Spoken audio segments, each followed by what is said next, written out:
권성동 원내대표가 그런 얘기를 했더라고요. 우리는 야당처럼 헌재 압박한다 장외에서 내전하지 않겠다. 그게 이제 오늘 그 의총의 결과로 나온 말이잖아요. 맞아요. 근데 사실 이렇게 국회 국민의힘 의원들이 먼저 집회에 나가서 뭐 헌재를 폭파시키겠다 이야기하고 맞아요. 그러고 있는데 본인만 집회에 안 나가면 그게 내란을 선동하는 게 아니게 되는 겁니까? 저는 정말로 원내대표라고 한다면 본인의 당에 속해 있는 의원들이 무슨 행동을 하고 있는지부터 좀 살펴보셔야 되지 않을까라는 말씀을 드리고 싶습니다.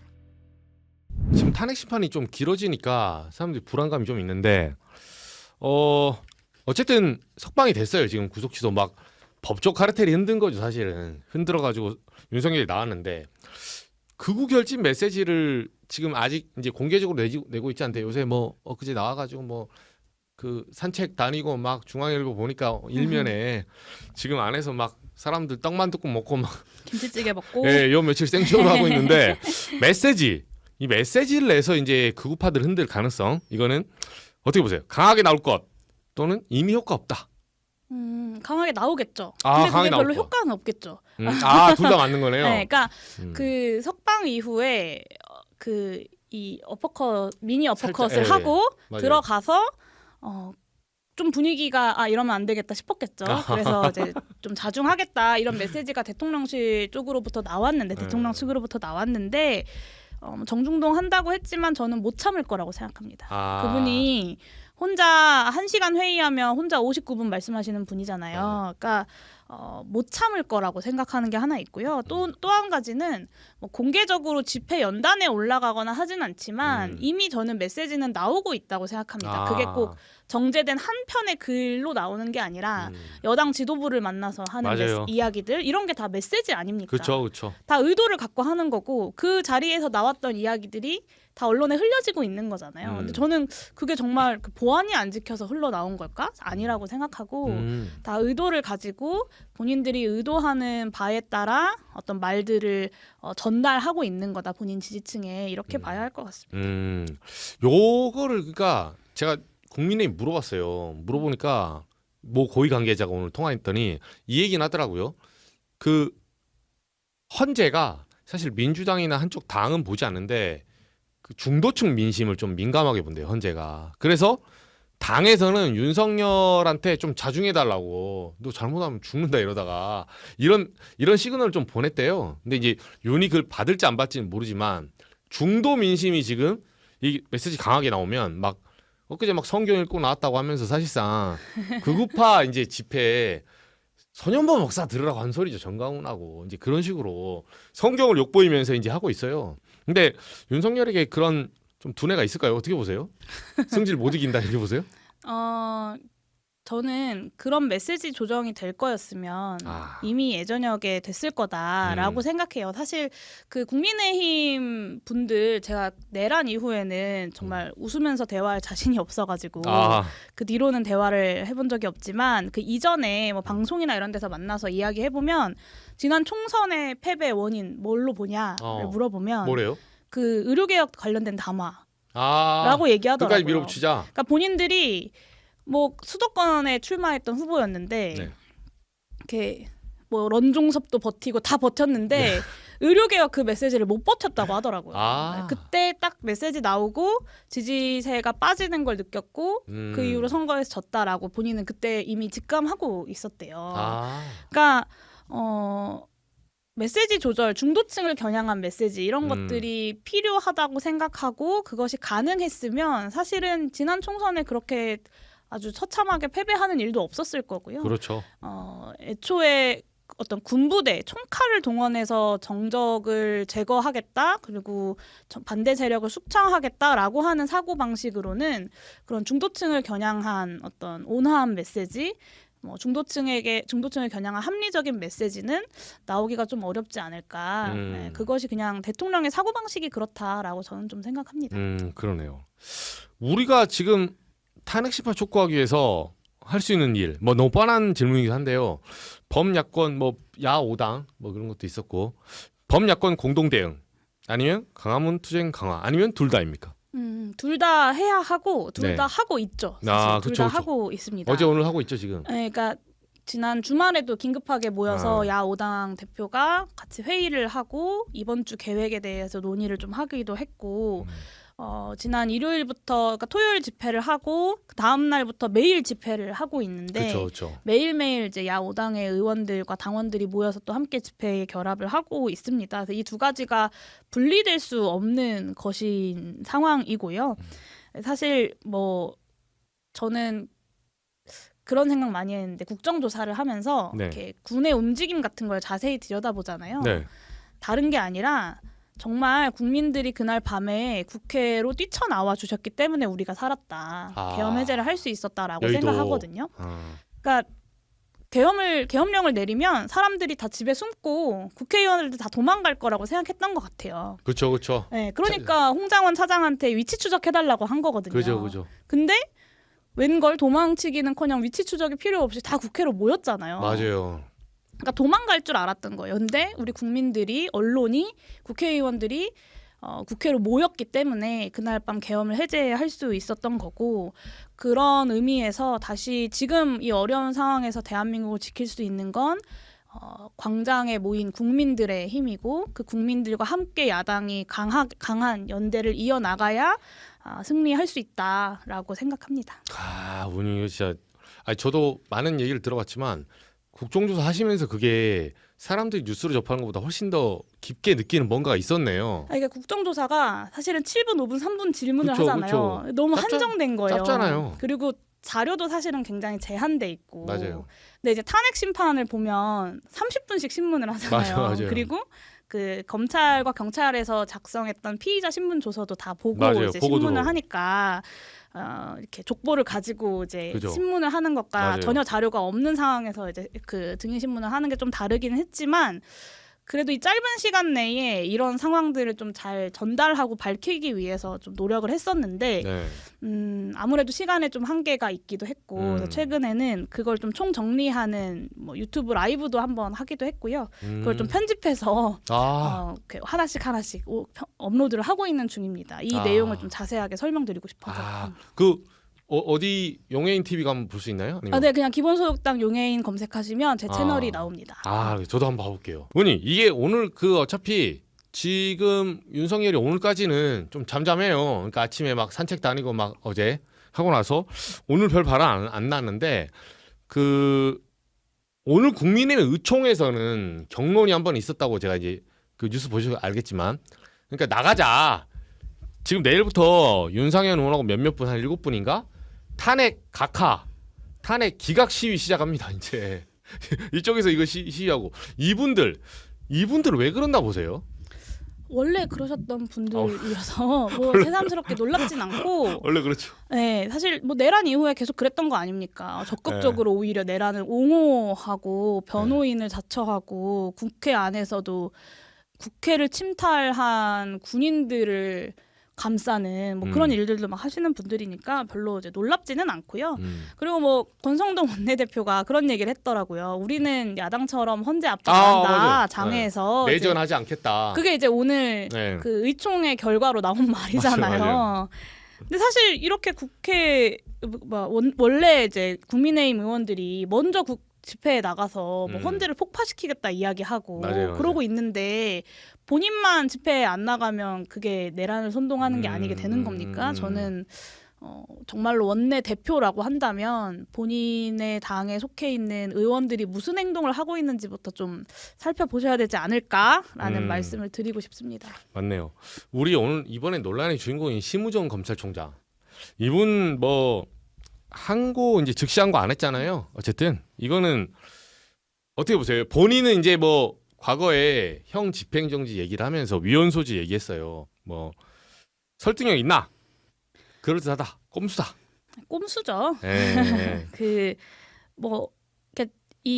구속 집행정지에 대한 결정과 구속 취소에 대한 결정에 대해서 많은 이제 평론가분들이 설명을 하고 계시기 때문에 제가 여기서는 좀 생략을 하고 이 말씀을 좀 드리면, 검찰 현장에서 수사를 하면서 혼란이 엄청 날 거 아니에요. 이 결정 이후에 날수로 계산해야 되냐, 시간으로 계산해야 되냐. 그래서 너무 현장이 혼란스러우니까 대검이 오늘 날수로 계산을 해라 기존대로 이런 업무 지침을 내렸다고 합니다.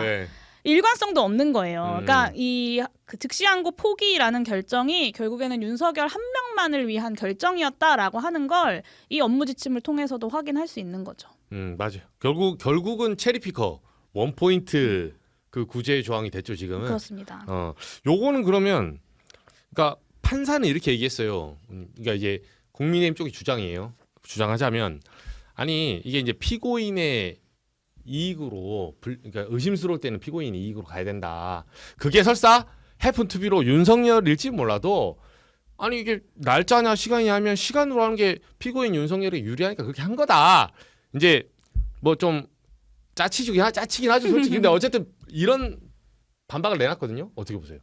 그러니까 의심스러울 땐 피고인의 이익을 먼저 한다라는 네. 말이 맞아요. 근데 그러면 관련된 조항, 법 조항이 지금 해석의 여지가 있느냐, 의심스러우냐 하나도 의심스럽지 않거든요. 그러니까 때와 날이라고 하는 분명한 단어에 그 다른 단어를 쓰고 있음에도 불구하고 의심스러운 지점이 없는데 의심스러울 땐 피고인의 그 권익을 우선한다라고 이야기를 하고 있는 거죠. 그리고 심지어는 본인 저서에서도 날로 계산해야 된다라고 설명하고 있고 실제로 경찰 공무원 그 선출 경찰 공무원 뽑는 시험에서도 문제가 나왔다는 거 아닙니까? 네. 이미 다 국가기관 모두가 다 날로 계산해서 이 구속영장 청구를 해왔음에도 불구하고 구속영장 청구와 기소를 해왔음에도 불구하고 딱 윤석열 한 명만을 위해서 이 결정을 한 것이죠. 본인의 약간, 저서까지 뒤집어 가면서. 그럼 의원님 여기 나온 김에 이제 그러니까 지금 우리가 합리적 추론 있죠. 3단계. 처음에 심우정 총장이 그때 아침에 기소하면 될 거를 사실은 처음부터 시간이 늦어진 것도 있죠. 마지막 날. 그러니까 우리 예를 들면 학교 가도 좀 넉넉하게 가야지. 5분 전에 딱 들어가니까 지각하는 거 아닙니까? 가다가 뭐 갑자기 핸드폰 잃어버리고 이러면 이제 첫 번째 그 문제가 있고 그리고 판사가 이제 이렇게 하는 부분이 있고 세 번째가 즉시항고를 안 했어요. 이 세 개 중에 그러면 이제 음모론이면 음모론이고 합리적인 추론은 추론인데 검찰이 너 짜고 친 거 아니냐? 요거 어떻게 보세요? 짜고 쳤다 안 쳤다? 어느 수준까지 짜고 쳤는지는 모르겠지만 최소한 여전히 선배 윤석열의 후배들인 검찰인 건 맞는 것 같다라고 볼 수밖에 없을 것 같아요. 그러니까 검찰총장 출신이잖아요, 대통령이. 그 검찰총장 출신인 선배의 어떤 수사 과정을 좀 지원하는 그런 결과들이 만들어졌고 실제로 검찰도 그렇게 움직이고 있는 거 아니냐라는 의구심이 강하게 들 수밖에 없죠. 그러면 이거는 지금 이거 합리적 의심을 하는 거고 검찰 개혁을 한번 해야 되는 타이밍이 왔네요.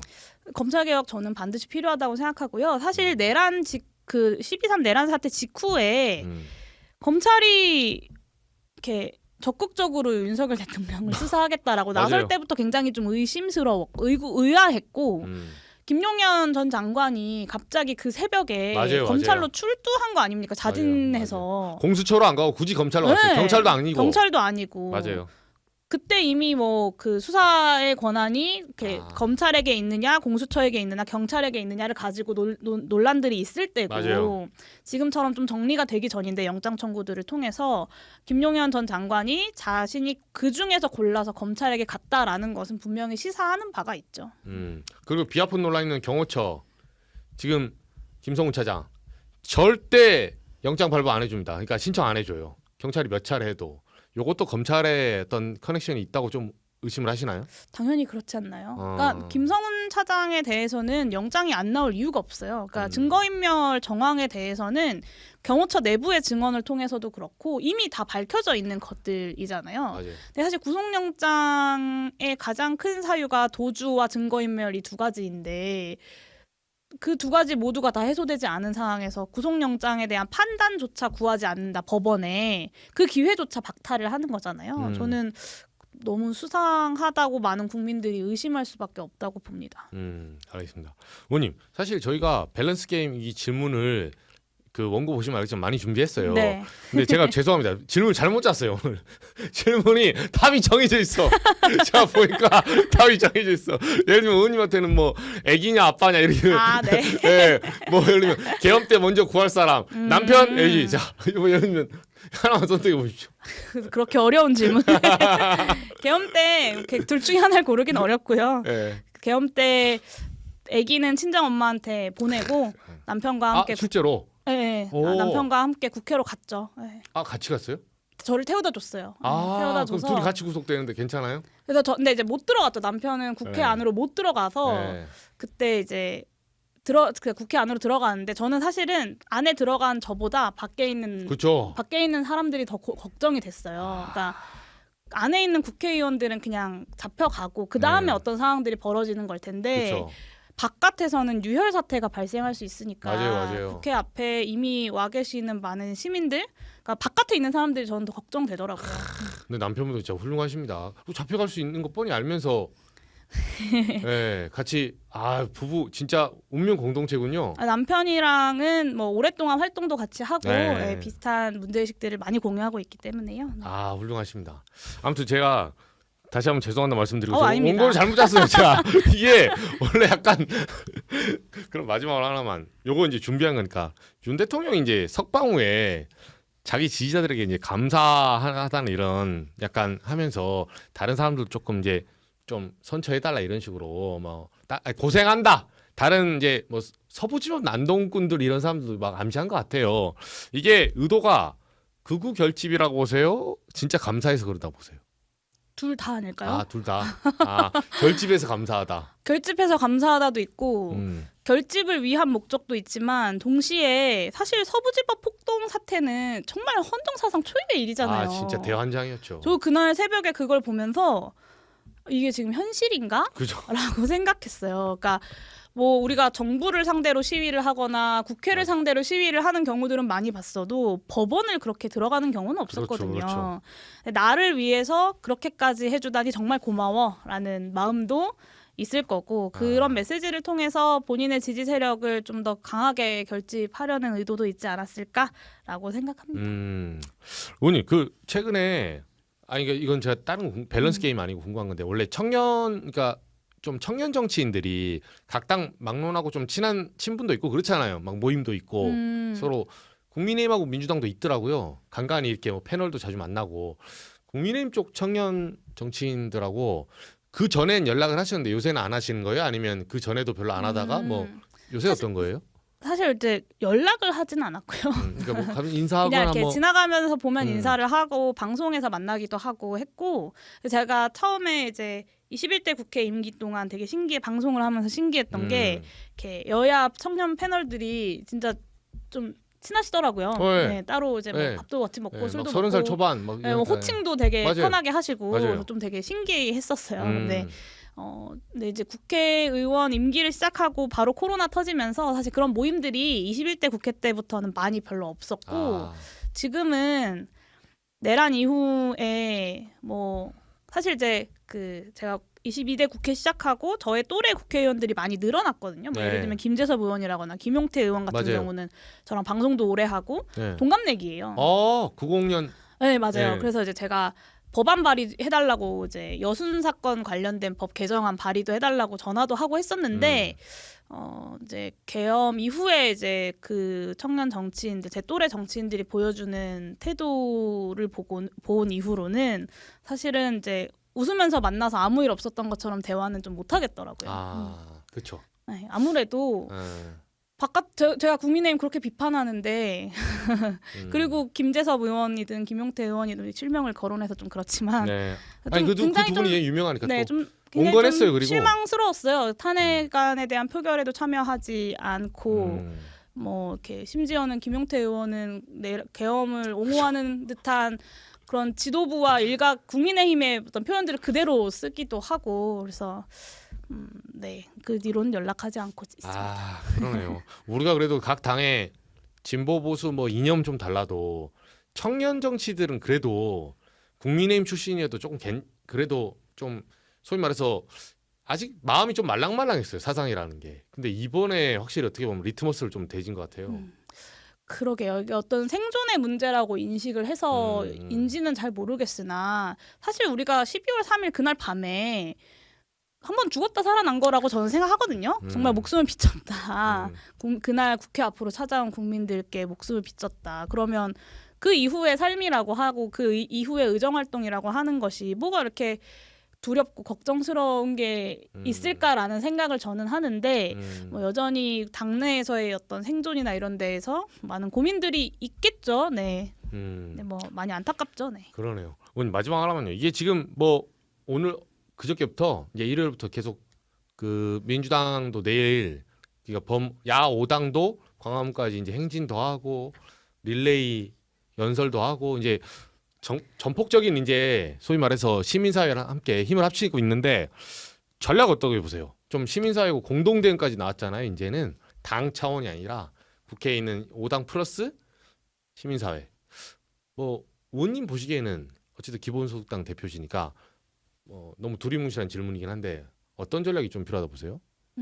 지금은 국민들의 마음을 최대한 모아내야 할 때이기 때문에 정치권이나 시민사회나 이런 구분 없이 정말 모든 사람들이 다 힘을 모아야 할 때다라고 생각합니다.